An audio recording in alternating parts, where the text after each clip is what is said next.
Veronica Wells from Noire.com, and we're here at the Aloft Hotel in Harlem with Miss Shirley Strawberry, former radio host turned author.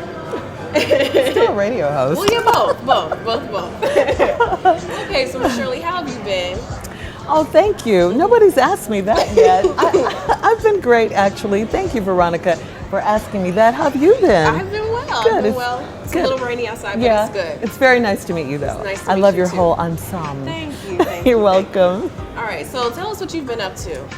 Well, let's see. Today I work. Well, okay. Let's start from yesterday. Okay. I worked. I did a lot of radio interviews, online interviews, things like that. And then I went to Steve Harvey's gala. He has a mentoring program, his foundation. And so he had a big gala last night. Right. So I got to dress up and all of that. Got to bed about 1 a.m., woke up about 4 a.m. and went to work, and then left there and went to the Today Show with Kathy Lee and Hoda. How was that? How was the Today Show? It was really good. It's exhilarating. It was way shorter than I thought it was going to be. But it was fun. They're such fun ladies. Right. Their show reminds me of our radio show because they're crazy. They're a lot of fun. They're a lot of fun. And our show is too. Okay, great. Well, we're here today to talk about the Strawberry Letter. Let's let them see it. Yes, it's out today. It's in bookstores right now. It is. Oh my goodness. I read the book, so it's great. It's really great. I read it in a day, so it's Really? excellent. Thank you. It's a quick read. I've been hearing it's a quick read. It's a page turner. So good. we definitely encourage people to go out and get the book. But we want to ask you a couple of questions. Okay. So you're all about giving advice, relationship advice.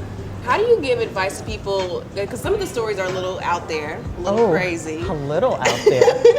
Okay. So how do you give advice to people if you've never experienced anything like they're talking about? Well, you don't have to experience something to know that it's not good for you. Right.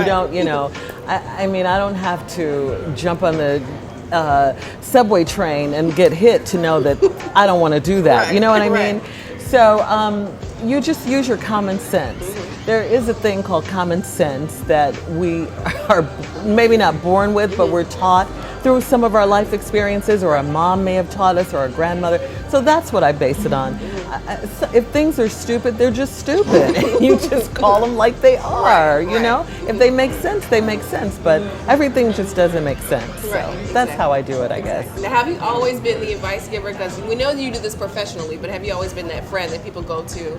Well, lately, and like the last, I don't know, yeah, for a while. Now my friends come to me for advice for sure. Right. Relationship advice, I'm not even in a relationship, but I've been in enough bad relationships to know what not to do. Right. So yeah, they definitely come to me for advice. So in the advice that you give, you say that you give everything out of love.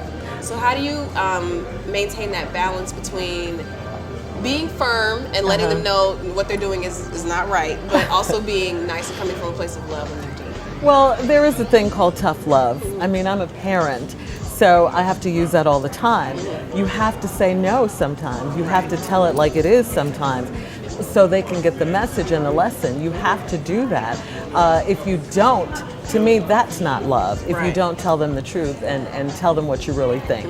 So I just try and do it with love. I think a lot of times it's not so much, and I'm sure you've heard this before, what you do, but how you do what you do. So I concentrate on the how a lot, you know. Okay. I try to temper it with love, you know, just some love, just put some love in it. Exactly. Exactly. So you talked in your book. You talk a lot about the relationships that you've been in, and you've been very, very candid in your relationship, including the abusive relationship that you were in for 8 years. Yes. So, what influenced your decision to be so open and honest with your readers and your audience? Well, I think if you're really going to try and connect with your audience or try and help them, they have to find a place that they can connect with you. I have to let them know that I am them. Just because you see me now, you don't know what I've gone through, and I don't know what you've gone through, but I guarantee you I've gone through something just as you have. Everyone has a story, and this is my particular story. And I think it was incumbent upon me to go deep and tell the truth, so listeners can go, okay, well, maybe she does know what she's talking about. She's been there, done that. So yeah, and it was a hard thing, you know, to be in an abusive relationship. I mean, there's nothing fun about that. but you have to get to a place, if you do survive it, that you move on from there. Right. Yeah, I mean, and we can move on from there. I have. Unfortunately, all of us don't, but we definitely can, you know. Okay. Then you talk about taking risk and doing something outside of your comfort zone. So what would you say has been the most recent thing that you've done outside of your comfort zone? Okay, well, I'll tell you about this while I'm thinking about what was the most recent thing. You would think that doing TV and all this kind of stuff is within my comfort zone, Right. but it was a little nerve-wracking for me. It made me nervous. I mean, I was cool, I handled it and everything. I know how to channel my nervous energy and all that. But that was, outside. Writing this book. Really? Yeah, definitely. I never had any plans of writing a book. That was outside of my comfort zone. I was perfectly cool with just doing the Strawberry Letter on the radio for as long as that lasted. I never thought to put the words in a book, so that was out of my comfort zone. And then to do it from beginning to end and see it come to fruition and all of that, certainly out of my comfort zone.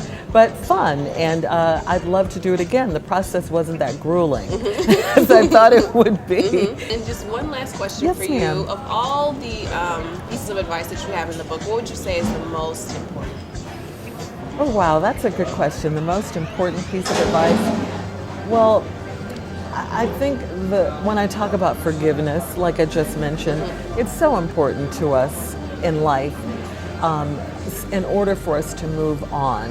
A lot of people are stuck, and especially single women, Right. they do desperate things and things like that. You gotta start to love yourself. Really love yourself. Try and be comfortable in your own skin. That's not an easy thing to do if you haven't always been that way. But you gotta just start loving yourself. You're okay. Don't be so hard on yourself. Forgive, move on. Okay. All right. Love your life. All right. Miss Shirley Strawberry, is there anything else you'd like to add? God bless you. Thank you for buying the book. Thank you for listening to the Steve Harvey Morning Show. And thank you, Veronica, for having me. Thank you so much. It was a pleasure speaking with you. Thank you. I love your earrings. Thank you.